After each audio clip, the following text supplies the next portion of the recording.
Hello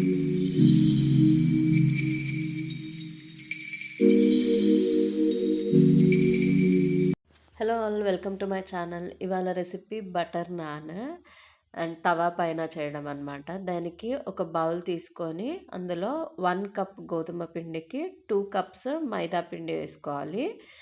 ఇవి dry ingredients అనమాట. So 1 cup గోధుమ పిండికి 2 కప్స్ మైదా పిండి, 1/4 teaspoon baking soda and 1 teaspoon baking powder and కొంచెం సాల్ట్ వేసి కలిపి మొత్తం మిక్స్ చేసుకొని పక్కకు పెట్టుకోవాలి.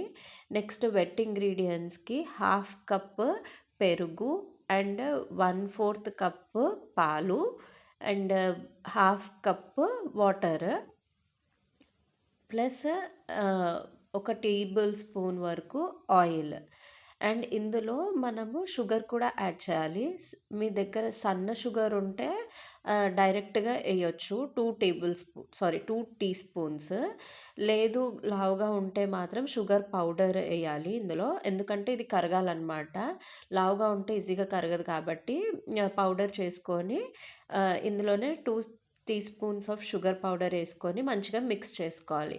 ఈ వెట్ ఇంగ్రీడియంట్స్ని మిక్స్ చేసుకున్న తర్వాత మన డ్రై ఇంగ్రీడియంట్స్లోకి కొంచెం పోస్తూ కలుపుకోవాలన్నమాట. మొత్తం స్పూన్ హెల్ప్ తోటి దగ్గరగా తెచ్చుకున్న తర్వాత ఈ ఈ బ్యాటర్ని మొత్తము ఏదైతే మనం చేసుకున్నామో దాన్ని ఒక టేబుల్ పైకి తీసుకొని ఇట్లా రోల్ చేయాలి. ఇలా స్ట్రెచ్ చేస్తూ దాన్ని నీట్ చేసుకోవాలన్నమాట, కలుపుకోవాలి పిండిని. ఇలా చేయడం వల్ల మనకి నాన్ అనేది ఎలాస్టిక్గా ఉండదన్నమాట. అంటే మనం చుంచితే ఈజీగా ఉంటుంది, ఇట్లా సాగినట్టుగా అట్లా మనకి రాదు. ఈ ప్రాసెస్ మాత్రం ఇంపార్టెంట్. ఇది అట్లీస్ట్ 10 to 15 మినిట్స్ వరకు మనం ఇలా నీట్ చేస్తూ ఉండాలి, పిండి సాఫ్ట్గా అయ్యే వరకు. మనకి ఇలా సాఫ్ట్గా అయిన తర్వాత పిండిని కొంచెం ఆయిల్ వేసుకొని వెట్ కొంచెం వెట్గా ఉన్న క్లాత్ని వేసి మినిమం 2 to 3 అవర్స్ వరకు మనము దీన్ని నానబెట్టుకోవాలి. నానబెట్టుకోవడం వల్ల మనకి నాన్ అనేది సాగదనమాట. ఇది 2 అవర్స్ కాకపోతే 4 అవర్స్ అన్నా నానబెట్టుకోవచ్చు. అలా నానబెట్టుకున్న తర్వాత ఇలా పిండి ముద్దలు కొంచెం కొంచెం సపరేట్గా చేసుకొని కొంచెం ఆయిల్ వేసుకొని మళ్ళీ ఒక 10 to 15 మినిట్స్ నానబెట్టుకోవాలి. అలా నానిన తర్వాత ఒక ముద్ద తీసుకొని దానికి ఇలా పిండిని అద్దుకుంటూ మనము చపాతీల్లాగా రోల్ చేసుకోవాలన్నమాట. అది మీ రౌండ్గా చేసుకోవడం, ఎలా చేసుకోవడం అన్నది షేప్ మన ఇష్టము. దాని మీద కొంచెం కొత్తిమీర ఉంటే కొత్తిమీర వేసుకోండి, ఆర్ గార్లిక్ ఏదైనా సరే. మనము కలోంజీ అని కూడా అంటారు, అదైనా సరే పెట్టుకోవచ్చు ఇక్కడ. దానికి తర్వాత దీనికి ఏదైతే చపాతీని మనం రోల్ చేసుకున్నామో ఆ నాన్ని చేతిపైన వేసుకొని రివర్స్ చేసుకొని కొంచెం వాటర్ని దానికి అద్దాలన్నమాట. మొత్తం నీట్గా అద్దిన తర్వాత పెనం మీద వేసుకోవాలి. ఆ స్టెప్ అస్సలు మర్చిపోదు, వాటర్ అద్దడం, ఎందుకంటే పెనంకి అతుక్కోవాలన్నమాట. అలా వేసిన తర్వాత మనం పెనం మీద ఇది వేసిన తర్వాత నాన్ని మన ఫింగర్స్ తోటి దానిని ఒత్తాలి, మంచిగా గట్టిగా ఒత్తాలి. సో దానికి స్టిక్ అవుతుంది అనమాట మన పెనంకి. మళ్ళీ నాన్ స్టిక్ పెనం తీసుకోవద్దు ఇక్కడ. నాన్ స్టిక్ పెనంకి కూడా ఊడిపోయే ఛాన్సెస్ ఉంటుంది. సో పెనము నార్మల్ది మనం చపాతీలు చేసే పెనం ఉంటే సరిపోద్ది. అలా ఒత్తుకున్న తర్వాత దానికి ఇలా పెట్టేసి మనం కుక్ చేసుకోవాలన్నమాట. కొంచెం హై ఫ్లేమ్లోనే ఉంచుకోవాలి, మరి మీడియం టు హై ఫ్లేమ్లోనే. అలా బబుల్స్ వచ్చిన తర్వాత దీన్ని ఇలా తిరగేయాలి. మనకి హ్యాండిల్ ఉంటే ఈజీగా అవుతుంది కాల్చుకోవడము. సో అట్లాంటి పెనమే మనం యూస్ చేయాలి. దాన్ని అట్లా రివర్స్ చేస్తూ అన్ని సైడ్స్ తిప్పుకుంటూ మనము మంచిగా కాల్చుకోవాలి.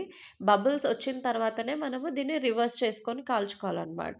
సో కింద కూడా కుక్ అవుతుంది అండ్ మనం రివర్స్ చేసుకొని మళ్ళీ అన్ని సైడ్లో కూడా కుక్ చేసుకుంటే ఈజీగా ఉంటుంది, మొత్తం కుక్ అవుతుంది అనమాట.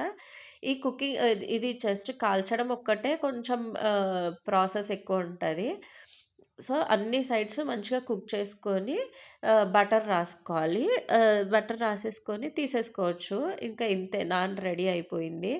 చాలా సాఫ్ట్గా ఉన్నది అండ్ ఇట్లా నానబెట్టడం మాత్రం దీనికొక్కటి టైం టేకింగ్ అంతే. మిగతా అంతా ఈజీగానే అయిపోతుంది. కింద కొంచెం హార్డ్‌గానే, గట్టిగానే మనకి తీయడము గట్టిగా అనిపిస్తది. ఎందుకంటే అది తవా కదా! మనము మామూలుగా అయితే తందూరులో చేస్తారు, మనం ఇప్పుడు తవాలో చేస్తున్నాం కాబట్టి కొంచెం అలానే ఉంటది. సో ప్రాబ్లమ్ లేదు. చూడండి ఎంత బాగా వచ్చిందో. దీనికి నేను పన్నీర్ బటర్ మసాలా గూడా హోమ్‌మేడ్ పన్నీర్ తోటి చేశాను. ఇది గూడా రెసిపీ నేను అప్‌లోడ్ చేస్తాను చూడండి. అండ్ పన్నీర్ గూడా చాలా సాఫ్ట్‌గా వచ్చింది. నాన్ గూడా చాలా సాఫ్ట్‌గా వచ్చింది. నేను మీకు చూపిస్తాను దీన్ని ఎంత సాఫ్ట్‌గా వచ్చింది అనింది. దీన్ని సన్నగా గూడా పెట్టుకోవచ్చు మనము. రోల్ చేసినప్పుడు కొంచెం లావుగా గూడా పెట్టుకోవచ్చు. No problem. ఎంత బాగా వచ్చిందో అంటే చించుతే కూడా ఎంత ఈజీగా మనకి చిరుగుతుందనమాట. ఇట్లా ఎలాస్టిక్ లాగా లేదు. అండ్ కొంచెం లావుగా పెట్టినందుకు కొంచెం మంచిగా పొంగి అట్లా మెత్తగా వచ్చింది.